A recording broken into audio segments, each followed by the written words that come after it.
The story began by revealing a black moon set against a crimson sky in a desert landscape. Monsters were already flooding the area, and they were already ready to devour anyone. A man, clutching his travel backpack tightly with one hand and gripping a knife with both hands, let out a scream in response. Beneath the crimson sky, the man found himself pinned by the menacing monster, fighting desperately to fend it off as one of his hands was trapped inside the creature's gaping maw. In a closer perspective, the monster let out a pained cry as the man's arm delved halfway into its mouth, causing it considerable distress. The man gritted his teeth, his arms trembling, as the monster's saliva dripped from its maw. After a few moments, the monster succumbed and collapsed. Its lengthy body with multiple limbs crashed to the ground, causing dust to scatter throughout the area. The man supported himself in a seated position with one hand while the other hand still clutched the knife that had been inside the monster's mouth. The man caught his breath and wiped his face with the hand that still held the knife, his gaze fixed on the lifeless body of the vanquished monster. The man, his appearance rugged with dark circles under his eyes and a scruffy beard on his face, began to mutter, "I can finally use my power to defeat a monster."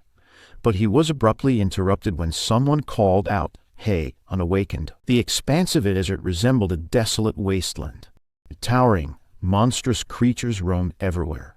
Amid this chaos, groups of humans banded together to combat the varied and formidable monsters. The man who had called out to the unawakened individual turned and gazed back at him from a cliff composed of a gruesome pile of deceased monster bodies. From his vantage point on the cliff, the man shouted at the other, questioning what he was doing. He admonished him, reminding him of his role as a porter, emphasizing that he should be focused on collecting the monster corpses. Another individual demanded to know whether the man couldn't see the numerous monster corpses around. The man on the cliff then inquired if the man thought he was hired just to fool around, clearly frustrated with his actions.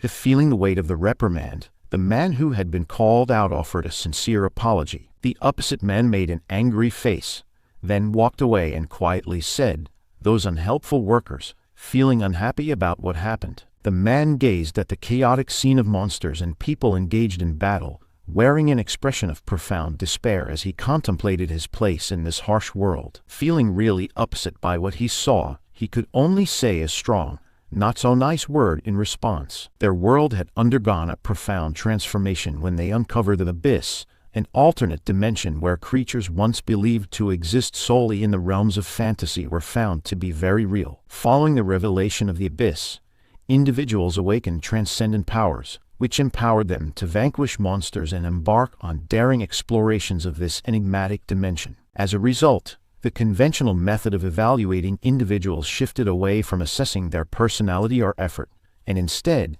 it became predominantly dependent on their awakening rank. A high awakening rank guaranteed a prosperous and secure life for anyone in this new reality. A hand extended into view, reaching out for radiant purple stone. Yet, a comfortable life remained out of reach for the main character. He was a porter tasked with hauling the cargo of the awakened individuals, but he himself remained unawakened. At the age of 35, he had never even opened a status window. As long as this man remained unawakened, he would be forever excluded from the kind of life that the awakened enjoyed. After diligently completing his task, he raised his voice to inform the awakened that he had gathered all the loot from the monster named Sid. When he turned back to see what everyone else was up to, he was taken aback by an unexpected and surprising sight. In the expansive desert landscape, numerous lifeless human bodies, defeated in their battle against the monsters, were scattered about. Even the man who had been berating him earlier lay lifeless among the fallen, succumbing to the relentless threat of the monsters. He was overcome with shock and panic as he realized that all of them had perished in the fierce battle. While he absorbed the grim scene unfolding before him, a sinister voice whispered that he was the sole survivor, the only one left alive. As he turned, he was confronted by a truly horrifying figure. Upon closer inspection, the seemingly closed eyes reveal blood-red irises without any visible pupils at their centers. This formidable creature, known as Asmodeus, was categorized as an SSS-ranked monster, signifying its exceptional level of power and threat. Overwhelmed by terror and astonishment at the sight of Asmodeus, the man let out a deafening scream. Instinctively, he clutched his knife, ready to defend himself at a moment's notice. Several of Asmodeus's numerous limbs extended toward him, further intensifying the looming threat. In a sudden, powerful gust of wind, his arm was forcefully detached from his body, and his knife was sent flying into the air. The shock of the incident left him utterly stunned. As the excruciating pain finally registered, he let out an agonizing scream, collapsing to the ground in anguish. He clutched at his bleeding, severed arm, overwhelmed by the ordeal. With reddish, teary eyes and clenched teeth, he made a determined effort to focus on the scene in front of him, attempting to comprehend the full extent of what had just occurred. His eyes widened in sheer shock as he realized that Asmodeus was now looming over him. 2 fingers from separate arms were pointed directly at him, and a strange, luminous energy was emanating from those fingers, heading toward his forehead. The thin, needle-like tip of the emitted light reached his forehead, and as it made contact, a trickle of blood began to drip down his face, intensifying the sense of dread and urgency. As he felt the strange light on his forehead and the drop of thick, blood-like substance, a thought crossed his mind: or is this how he meets his ender? He gazed intently into the sinister, red eyes of Asmodeus, locked in a dire and uncertain confrontation. The blood-like substance continued to descend onto his face as he braced for what might come next. He found himself recalling a series of unfortunate events in his life. The memory of his parents' tragic car accident, the relentless bullying he endured in school, and the pervasive sense of being overlooked and ignored for being unawakened haunted his thoughts. Despite the impending danger, he seethed with rage at the idea of his life ending as a mere cargo carrier. Bound to Asmodeus by a thread of light, he cursed his existence, loathed his life, and, with fierce determination, willed himself to wake. As he clung to his resolve, he clenched his teeth so forcefully that the blood-like substance continued to drip from his trembling jaw, a testament to his unwavering determination to break free from the impending doom. The blood-like substance gradually diminished in volume until only one final drop remained, poised on the precipice of his forehead, as a symbol of the pivotal moment that hung in the balance. The solitary drop underwent a remarkable transformation, shifting from a dull brownish red hue to a vibrant, bright red, signifying a significant change in the unfolding situation. A swirling vortex of light emerged, blending vibrant shades of green, purple, blue, and black, signifying that all the necessary awakening conditions had been met. A captivating dance of light, like a celestial ballet, revealed a luminous human figure with long hair within a circular formation against a galactic backdrop. Below, a golden staircase descended toward the awestruck man. Utterly bewildered by the surreal spectacle before him, he struggled to make sense of the inexplicable vision unfolding in his presence. He fixed his gaze intently upon the human-shaped figure in white, set against the radiant backdrop, trying to discern its significance and the meaning behind this extraordinary occurrence. In the midst of his confusion and curiosity, he turned his attention toward his own backside, seeking answers or clues that might explain the bewildering events unfolding before him. As he glanced at his own backside, he was confronted by a frozen, black and white image depicting him and Asmodeus, a mysterious and enigmatic representation that only deepened his sense of bewilderment. He stared at the image with intense focus, pondering the possibility that Asmodeus had halted his actions, perhaps as a result of the extraordinary circumstances and the awakening that had taken place. The white figure let out a laugh, amused by his intense focus on Asmodeus's pause, as if it were a trivial matter in the grand scheme of things. He turned back to the white, human-shaped figure with a shocked expression, who had spoken and was now in a close proximity to him. With a mix of curiosity and anxiety, he inquired, "Who are you?" The white figure responded cryptically, stating that some referred to him as a king, but assured him there was no need for formal introductions. Within the galactic expanse, the white figure sat regally like a king, positioned in front of the man. It then proclaimed its intention to grant him a newfound authority. He struggled to comprehend the significance of the terms king and authority, finding them bewildering. He couldn't help but wonder if this enigmatic white figure was somehow responsible for Asmodeus's transformation and the events that had unfolded. The figure then advised him that it wasn't wise to be overly distrustful, suggesting a more open and receptive attitude. The king went on to explain that he admired the man's tenacity and strong will, which was the reason for choosing him for this special opportunity. The king cautioned against expecting the miraculous event to recur.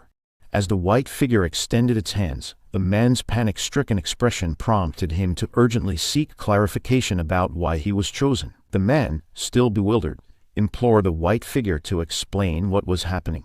In response, the figure advised him to patiently wait for the day when he would have the opportunity to comprehend everything, assuring him that this day would come. As the figure assured the man they would meet again, its expression transformed into one of shock or surprise, leaving the man even more puzzled by the mysterious encounter. Suddenly, a monster materialized out of thin air. The white figure made mention of a key in the midst of this unexpected development. As the man slowly woke up, he started hearing a voice that rudely said, "Hey, you sleepyhead." He started opening his eyes as this voice told him how he is ignoring them, and this voice decided that it's time to wake him up. As he fully opened his eyes, he was met with the sight of a smiling man who greeted him with a warm good morning. However, to his shock, the smiling man abruptly slapped him with significant force, leaving him bewildered and in pain. After delivering the forceful slap, the man inquired, "Are you awake now?" As he continued to maintain a peculiar demeanor, the man who had slapped him, along with two others in school uniforms, seemed to have a familiar connection. He grabbed the man by the collar and asserted that he only listened when given a good beating. It was then that the man recognized this individual as Byuksu. He couldn't help but wonder how the person who had been a relentless bully during their high school days was now standing before him. The bully referred to him as Tian and questioned why he wasn't responding. Confusion washed over him, as he had been certain that he was in the abyss just moments ago. The sudden change in surroundings and the presence of his former high school bully left him utterly perplexed. As he received another harsh slap, he couldn't help but wonder if the newfound authority he had been granted had any connection to this baffling turn of events. His eyes bore a look of preoccupation, as if his thoughts were consumed by the strange circumstances unfolding around him. He noticed a notification status displayed on his side, which stated his name as Kim Tae-hyun, his age as 19, and revealed his rank as F along with information about his skill.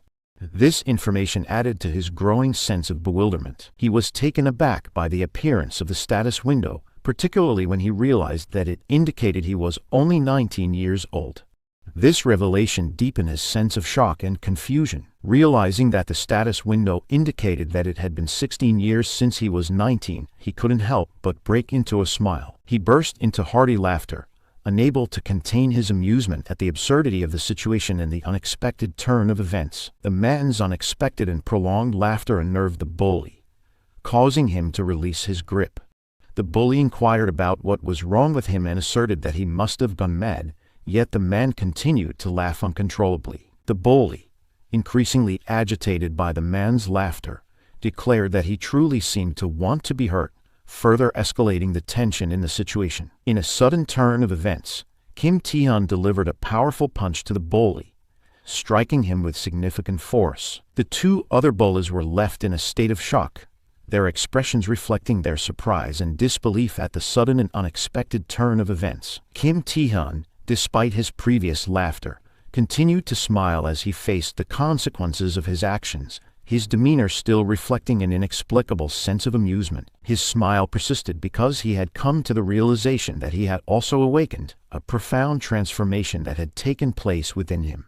This newfound awareness brought a sense of empowerment and understanding. The four of them were still on the rooftop while the bully named Hyuksu lay on the ground. Kim Tae-hyun rubbed his cheek, and the two other bullies launched forward to attack him. They have their own unique powers as one yields fire on his hand while the other bully's hand is frozen. The bully tried to hit him with his fire but he successfully dodged, and then he punched back. He landed a strike to the other one. He had a serious expression on his face, as he recalled that for 35 years, almost all of his entire life as an unawakened, he did everything he could, from fundamental physical training to study all the information about the abyss and monsters and learn different skills, even interpersonal combat skills such as boxing, kendo, archery. That's why he's confident that he'll lose to the untrained bullies. The two bullies advanced towards him in an attempt to land an attack. He fought back and easily landed attacks on them as he claimed them to be someone who doesn't even know the basics. The bullies fell to the ground, and Kim Tae-hyun catches his breath. He rubbed his knuckles as he looked down on those defeated students as he smiled and uttered how he needs to take physical training again. Bi Hyuk-soo surprised him when he said, "That's a bunch of nonsense." Kim Tae-hyun saw Bi Hyuk-soo standing up while Bi Hyuk-soo expressed his shock at how Kim Tae-hyun had awakened. And he cursed at him. Bi Hyuk-soo used his special power, turning himself into a tough-looking stone, and he told Kim Tae-hyun that he was really mad and that he was going to defeat him. Bi Hyuk-soo's ability is called Stone Skin at rank C. This ability strengthens the body with stones surging from the skin. Bi Hyuk-soo attempted to give Kim Tae-hyun a punch. Kim Tae-hyun successfully evaded that stone fist. With fast movement, Bi Hyuk-soo launches another attack, almost hitting Kim Tae-hyun. Kim Tae-hyun was surprised to witness that Bi Hyuk-soo has leapt in front of him as an attempt to smash him with both of his fists. This attack caused a huge explosion, making debris and dust fly everywhere. As the area is starting to become clear of dust, it can be seen that Bi Hyuk-soo is standing still with his fist still in contact with the ground. And in a flash, Kim Tae-hyun was behind him to launch an attack. Upon sensing this, he turned to see his backside, and immediately Kim Tae-hyun's came in contact with his face with a strong force. Kim Tae-hyun's other fist was ready for another punch, but something had shocked him. Bi Hyuk-soo was staring back at him with a smirk, asking him what he's doing. Bi Hyuk-soo seemed unaffected with the attack since his face had also turned into stone. Kim Tae-hyun noted how he hurt his hand by hitting Bi Hyuk-soo. Bi Hyuk-soo launched a counterattack, successfully coming into Kim Tae-hyun's body, and that attack blasted Kim Tae-hyun away. Kim Tae-hyun crashed on the ground with a huge impact that made the ground crack. He coughed blood and one side of his head is bleeding profusely. Bi Hyuk-soo confidently walked towards him and mocked him by saying that he should have known his own limits. With a smug look, Bi Hyuk-soo called him unawakened. He asked him if he's going to run like he used to do all the time, or if he is going to choose to struggle with his newly awakened skill. While laying on the ground, Kim Tae-hyun remembered that all awakened possess a skill and a rank. It starts with rank F, who is not far from being a normal human, and the highest rank is S, who are akin to being monsters. The physical abilities and skills of the awakened rises exponentially. But Kim Tae-hyun knew that what he possesses is a skill unknown and unheard of, but it's the worst of rank. The notification screen shows that he's at rank F with a skill called predation. Therefore, he couldn't help but to admit that he had no chance of winning against Bi Hyuk-soo, who's a C rank. But for some reason, he felt differently. Bi Hyuk-soo stopped on his tracks when he noticed something unusual. Kim Tae-hyun's injured hand is covered with a fiery red glow. As he stood up, his body seemed to be engulfed in a sinister aura. He declared that he doesn't feel like he's going to lose. Surprisingly, his aura grew stronger. It covered the area in a red and black hue while a gust of red wind swirled around him like it was about to start a tornado. Bi Hyuk-soo couldn't help but wonder what the hell was in front of him. With a strong wind blowing towards his way, Bi Hyuk-soo couldn't believe that Kim Tae-hyun actually awakened. His disbelief stems from the idea that, for him, Kim Tae-hyun is a lowly person. Kim Tae-hyun looked at his hands as they emitted smoke like red hue, and he couldn't help but wonder if that is the skill called predation. He felt the magic move according to his will. He heard Bi Hyuk-soo declare that he doesn't know what's happening, so he gazed on him with his red glowing eyes. Bi Hyuk-soo advanced to attack him with his mind filled with the idea that everything will be over once he killed the caster of the magic. Kim Tae-hyun extended his red smoke-covered hand and released a powerful attack in the form of several circular lights. Bi Hyuk-soo was surprised with this. Especially this overpowered his ability, which made him shed the stones from his body. As his fist came in contact with Kim Tae-hyun's hand, Kim Tae-hyun seemed to release more of his power. Red thread-like hue swirls around his body as his hand emits a bright light. Kim Tae-hyun's face looked serious and focused as he willed his power to his liking. His eyes became fierce as the battle continued, and Bi Hyuk-soo made loud noises as he did his best not to lose the fight. But his efforts were in vain as the stones covering his body fully disappeared. The students from across the rooftop seemed to be oblivious to the intense battle, until a great red tornado covered the whole sky. The explosion caused thick smoke to cover the whole area. Along with it are debris flying everywhere. As the smoke slowly disappears, Kim Tae-hyun's is also slowly fading away.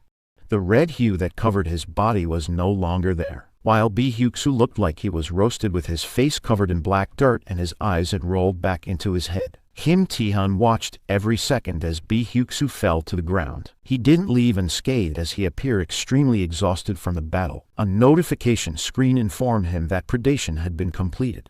And as a result of preying upon a target, his rank went up to E. Stones started covering Kim Tae-hyun's hand, and the notification screen informed him that he has a new skill. Kim Tae-hyun's arm had looked like Bae Hyuk-soo's arm earlier. This is because the stone skin has been registered as his new skill. At the school clinic, the nurse is surprised with the patient that had come in. It was Kim Tae-hyun with the 2 bullets in his arms and the other one was placed lying down by the door. Kim Tae-hyun, looking like he's also about to pass out, still managed to politely and calmly greet the nurse. The nurse couldn't help but to let out a scream from the confusion and shock. After the fight ended, Kim Tae-hyun still initiated to bring everyone to the clinic, and with the nurse's healing ability, she treated Kim Tae-hyun. When she asked how they got injured, Kim Tae-hyun naturally lied to her by saying that they just rolled down the stairs.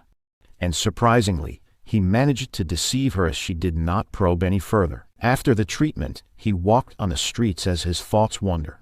He felt good that he had awakened and finally got revenge on Bae Hyuk-soo, but there was still a problem. Kim Tae-hyun is portrayed in the center while a branch of tree with thorns and spiral shape is on his backdrop.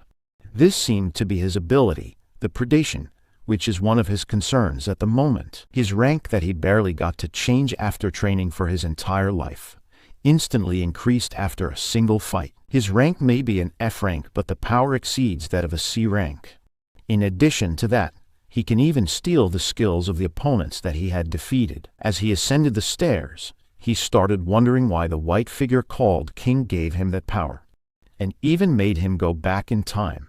The countless questions filled his head. Despite that, with a fierce look, he knew that there's one thing that he needed to do. He stood at the gate of a 3-story house determined to find out more about predation. He smiled as he uttered that it has been a while since he came home. After his parents had passed away, he stayed with his uncle.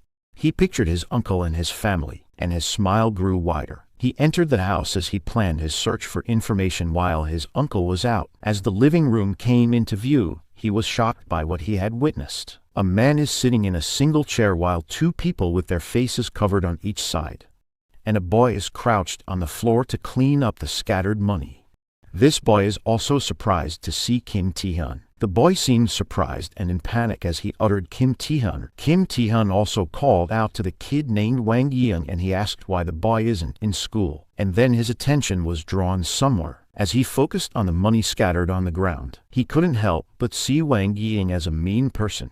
That's because even before he went back in time, he remembered how Wang Yeung used to hang out with the other bullies and even took all the money from their home, causing a big problem. Kim Tae-hyun watched Wang Yeung whisper to the guy who just stood up.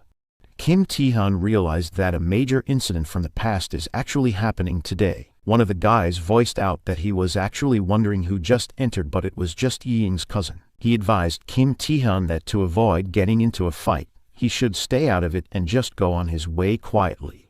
He also promised Kim Tae-hyun that they would only take what they needed and then go away, and they proceeded to insult Kim Tae-hyun by patting his head and calling him an awakened older brother. Kim Tae-hyun stared at him with a blank expression, and a sinister smile creeped on his face as he commented how perfect the situation is, and declared that he wants to test something. This confused the guy who was mocking him earlier. Instantly, Kim Tae-hyun delivered a punch. This made the guy cough up as his body collided with the ground. Wang Yeung and the 2 covered guys were shocked to see this and were instantly in an alarmed stance. Kim Tae-hyun went on top of the guy to land another attack. As his hand was about to reach the guy's face, the guy tried to stop it by screaming "wait," but this did not stop Kim Tae-hyun as he proceeded to use his skill predation. The 3 other guys in the room continued to watch the scenario in front of them. Kim Tae-hyun smiled in anticipation. His expression changed into disappointment when he received the notification that the predation function is inaccessible. The guy beneath him looked horrified and confused when Kim Tae-hyun suddenly froze in disappointment and confusion. Sweat dripped down his face as the reality that the predation didn't activate started sinking in. The guy took this as an opportunity to fight back as he raised his fist, and with a strong impact, it landed on Kim Tae-hyun's face. Kim Tae-hyun groaned loudly as his back collided on the floor. The guy screamed at him to die while the other two covered guys assumed a combative stance. They used their ability, with one guy having a C-rank bind skill, and the other one releasing his C-rank poison skill, and the leader activated his C-rank bleed skill. In a perfect synchrony, the three attacks were about to close in on Kim Tae-hyun, who was struggling to keep himself up. Once he was able to lift up his head, he was surprised to see this, and a loud bright light exploded from inside the house towards the outside. Purple smoke covered the entire room. The guy who appeared to be the leader expressed how he pretended to be awakened. He commented that Kim Tae-hyun should know his place. His confident demeanor turned into shock and confusion as he witnessed the scene in front of him. Amidst the smoke, he can see the silhouette of Kim Tae-hyun standing still, and a notification screen indicated that the usage of skill has been detected. Another notification showed that bind, poison, and bleed has been confirmed. These attacks covered the area, but Kim Tae-hyun's body remained still as it glowed with bright light. A notification appeared containing the information that due to a mysterious power, resistance was successful. Kim Tae-hyun's hand is starting to get covered in stones while he smiled and commented how his skill unexpectedly did not work, but then it neutralized skills out of the blue. He declared that he still doesn't know what's going on, but he focused on the leader of the guys, who still had the surprised expression on his face. And immediately, the leader was brought down to the ground by Kim Tae-hyun's stone-covered hand. Kim Tae-hyun seemed to be pleased with how strong his power is. While he had an ecstatic look on his face, the leader's face was damaged and he even lost a tooth. Looking neat and confident, Kim Tae-hyun stared down. The defeated men lay on the floor in front of him. He seemed to be pleased with the two things that he had learned because of them. One of the things he learned is that the status window that's only visible for the awakened had detailed information, but not all of it is displayed. He was aware of having sufficient mana, yet predation didn't activate, suggesting that factors beyond mana influenced its use. Additionally, an undisclosed passive effect of the predation skill exists, capable of countering skills related to abnormal conditions, like poisoning or bleeding, although this isn't mentioned in the skill description. With a hand on his jaw, he thought of gradually confirming whether his speculations are correct. His thoughts were diverted to the pressing concern at the moment. He asked what Wang Yiying was doing when he saw him bowing to him. With great enthusiasm, despite his sweat and snot dripping, Wang Yiying declared that after he saw his cousin's impressive side, he is reflecting on his actions. He then asked for Kim Tae-hyun's forgiveness. Kim Tae-hyun remained silent with a deadpan expression on his face. Wang Yiying said he'd do anything Kim Tae-hyun asked, like licking his shoes or even pretending to be a dog. But deep down, Kim Tae-hyun thought Wang Yiying was really sad.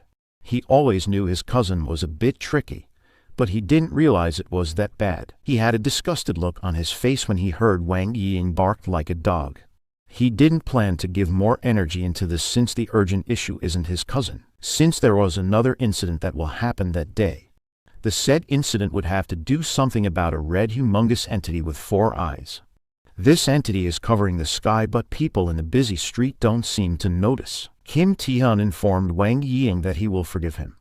This made Wang Yiying enthusiastic and happy. But Kim Tae-hyun continued that he wants something in return, and that is for Wang Yiying to accompany him to finish a task. In a restricted place, dark clouds cover the sky. The entrance to this place has signage which warns that the area is restricted and only authorized personnel are allowed. One man in a suit and 2 women is inside the area and is occupied with the scenario in front of them. They realized that it was a gate break. They watched how monsters showed up from a barrier. Gate break is a phenomenon where monsters appear as a path to the abyss suddenly opens up. If left unattended, a dungeon disaster will occur. The man commented how it has been 10 years since the last dungeon break. He explained that the gate was suddenly created so the monsters came swarming. One of the women expressed that judging from the monsters, if they don't do anything, the dungeon disaster is only moments away. The other woman panicked and asked if they should get the neighborhood areas to evacuate. Someone answered that there's no need for that. It was the man in a suit. He confidently explained that they already have his skill, B rank barrier on their side. This barrier is shown to prevent monsters from passing through their world. The man continued to explain that the gate break is only at C rank.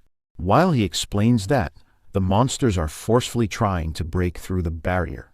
The man added that since it's just C rank, it would mean that the monsters that come out of the gate are also C rank, indicating that the monsters are not strong enough to break through the barrier. The monsters continued to persist in breaking the barrier so much so that the barrier started having cracks. The man continued to explain something, but he stopped mid-sentence as the barrier behind him broke and the monsters started getting out.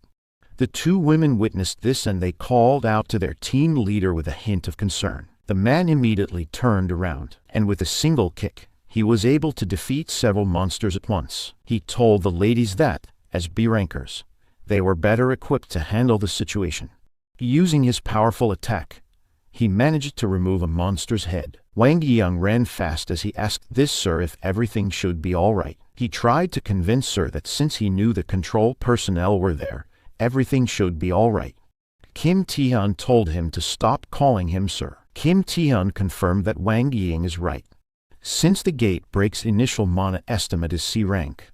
On the other hand, the control personnel are B rank, so there won't be any issues against C rank opponents. Wang Yiyang enthusiastically told him that it was exactly what he said, but Kim Taehyun revealed that everything's okay if it's actually a C rank dungeon.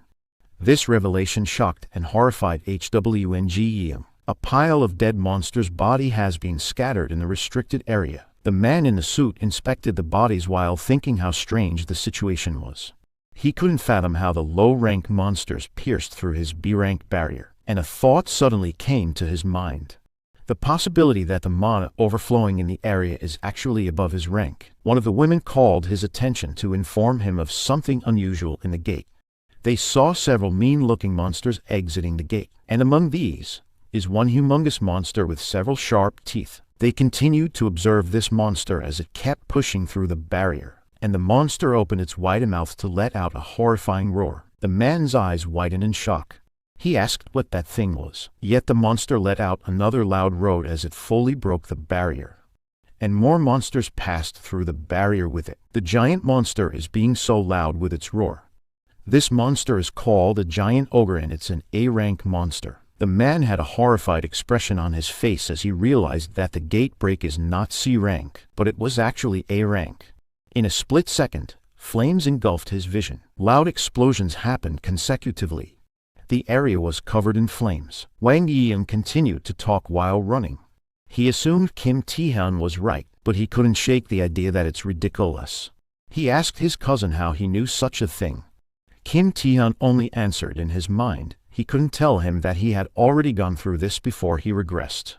Wang Yiyang told him aside from the fact that they haven't seen the monsters and an evacuation order wasn't even issued. Kim Taehyun answered intuition. This confused Wang Yiyang. Kim Taehyun explained that his intuition says so, but Wang Yiyang has caught onto his lie. Wang Yiyang was telling his cousin not to fool him, but he stopped mid-sentence as they heard a loud scream. In front of them are humans running for their lives as the monsters chase them. The people told them to run because there had been a gate break. More people screamed and asked for help. Because of the terrifying scene in front of him, Wang Yiyang turned pale and his mind went blank. Kim Taehyun remained calm and asked him if he remembered what to do. He then urged him to do it. Wang Yiyang hesitated and asked what would happen to his cousin. His eyes grew wide. Kim Taehyun told him that he will get rid of those monsters and be right behind him.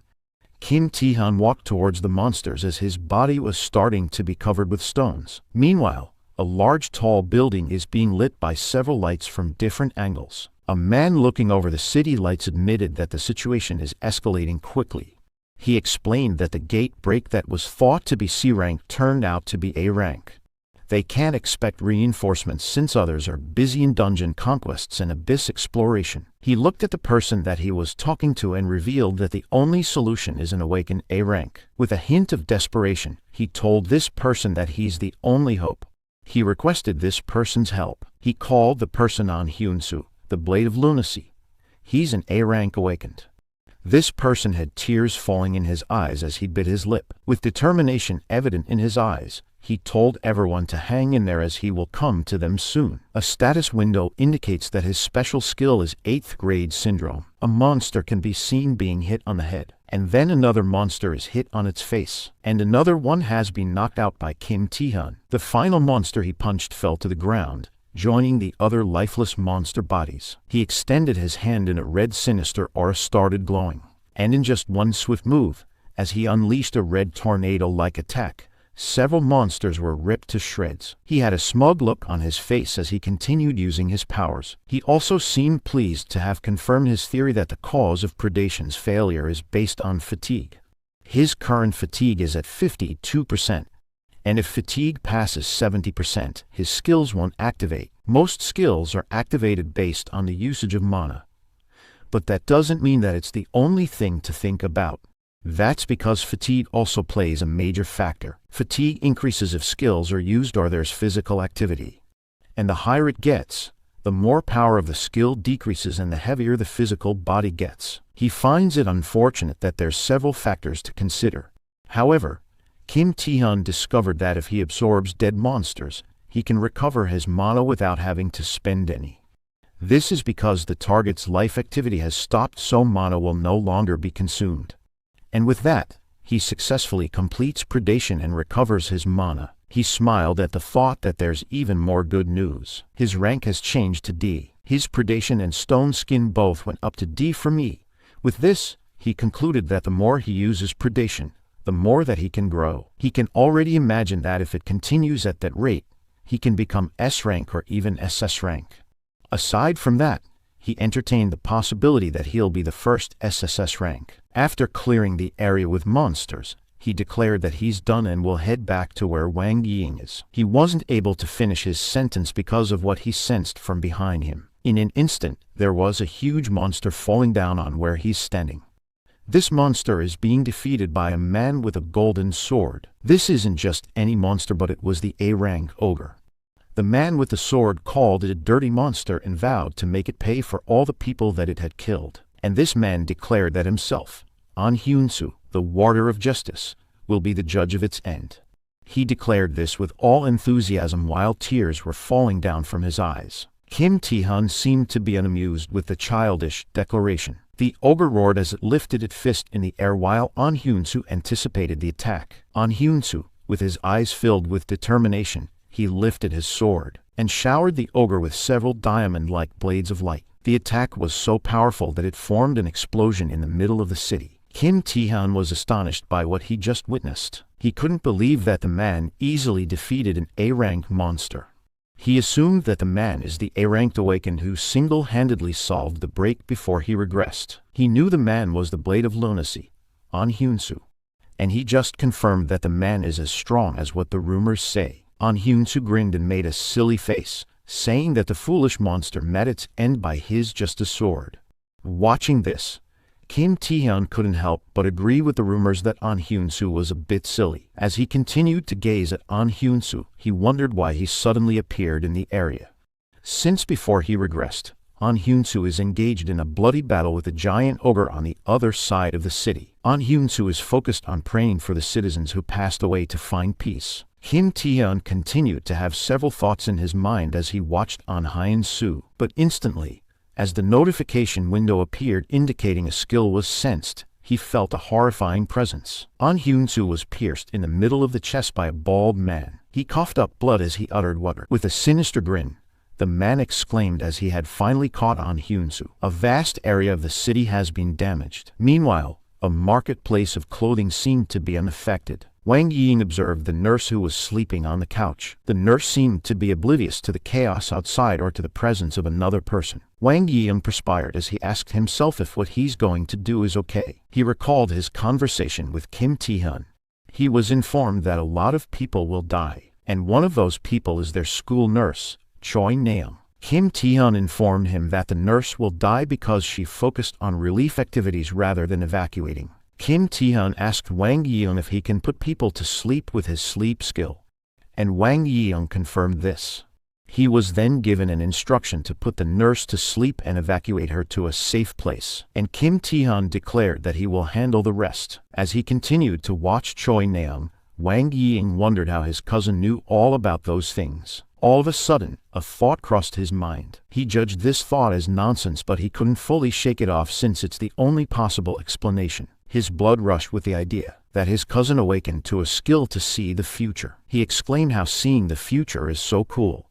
An imaginary Kim Tae-hyun with a crystal ball and cloak tries to say no. Wang Ying chose to think that nothing will go wrong. Meanwhile, Kim Tae-hyun can only curse upon seeing the scene before him. An Hyun-soo is clutching his chest as he comes face to face with the man who stabbed him. Kim Tae-hyun couldn't help but think how it all went wrong. An Hyun-soo demanded for the man to declare his identity. The man had a creepy expression as he commented how An Hyun-soo is still alive after being pierced in a vital point. He remarked how A ranks are in a different league. The man told An Hyun-soo that it makes the hunting fun. This man is called Han Sang-do, a B-rank villain with a stealth skill. Those awakened who commit crimes are called villains, and B-ranked Han Sang-do is one of those. He's a really dangerous person who, during the gate break, went around killing just for his own enjoyment. Kim Tae-hyun couldn't understand the situation since before he regressed, An Hyun-soo and Han Sang-do never met. He started to wonder if the future has changed because of him. An Hyun-soo got enraged after knowing that he is a villain. He drew out his sword and vowed to punish the villain with his own hands. An Hyun-soo stopped in the middle of it when he heard the ogre groaning. His and Han Sang-do's attention were drawn to where the ogre was. The ogre growled loudly as it launched a powerful attack towards them. It made a louder noise to express its anger. An Hyun-soo was caught off guard at the sight of the giant ogre. Han Sang-do laughed. He seemed to be amused with the regeneration ability of the A-rank monster. The ogre raised its fist again, in preparation for another attack. His fist came in contact with the ground, and it caused a massive explosion.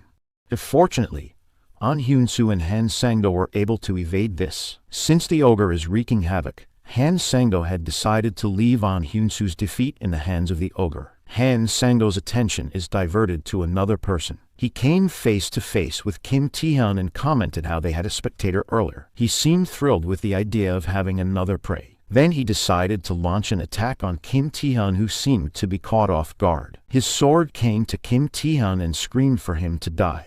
Han Sang-do thought his blade would slice through, but he was shocked to find Kim Tae-hyun turned to stone.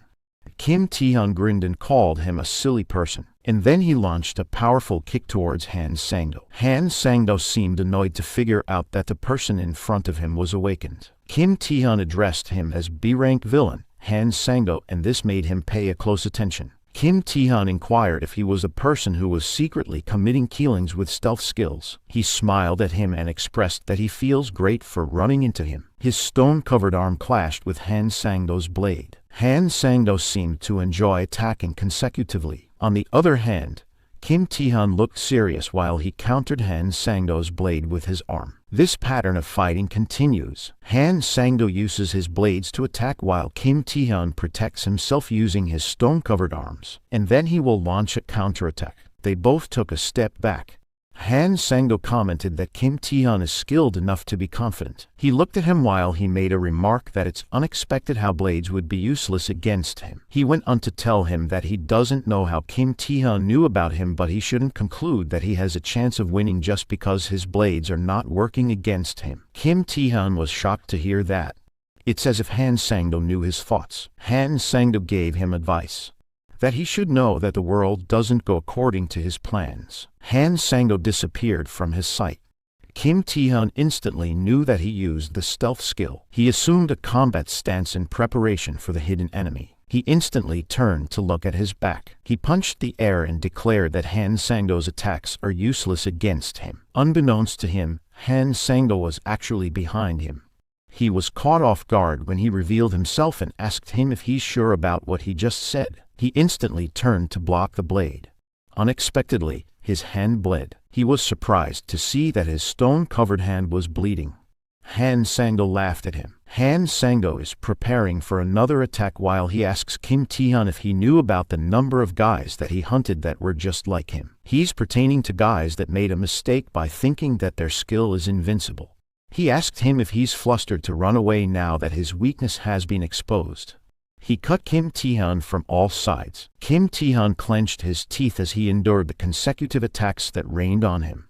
Han Sang-do told him that he should understand that all skills have weaknesses. In his final attack, Han Sang-do left this one wounded from various parts of his body. The blood was scattered on the floor. Kim Tae-hyun was catching his breath. Deep inside him, he started to realize the flaw of the stone skin skill. He now understood that the stone skins are not ideal to totally black the attacks, since unbearable shock would crush the stone and the cursed part would be replaced with the formation of a stone of remarkably lower durability. It dawned on him that Han Sang-do was actually aiming for that since the start. Upon gazing at Han Sang-do, he had a menacing aura and his eyes appeared to be really intimidating. But Kim Tae-hyun was still able to smile because of what he earned. That hand-to-hand fight is still doable even against a B-ranked opponent. With that, he can say that his physical abilities aren't those of an average D-rank level. He asked Han Sang-do if they should end the fight now. Confusion washed over Han Sang-do's face. He started laughing and mockingly asked Kim Tae-hyun if he went mad after being driven to a corner. He advanced towards Kim Tae-hyun at full speed. Kim Tae-hyun asked him if he knew why he wanted to meet him, but Han Sang-do chose to dismiss him. Instantly, a red hue was reflected on Han Sang-do's wide eyes. He witnessed Kim Tae-hyun using his power as Kim Tae-hyun revealed that his intention was to take his stealth skill. Han Sang-do wondered about the wicked mana that he felt. He got annoyed to know that Kim Tae-hyun was hiding that, but it appeared that he wasn't scared at all. He laughed and even referred to him as a fool. He activated his stealth skills as he feels confident that he can't hit him when he can't even see him. But Kim Tae-hyun seemed to be unfazed.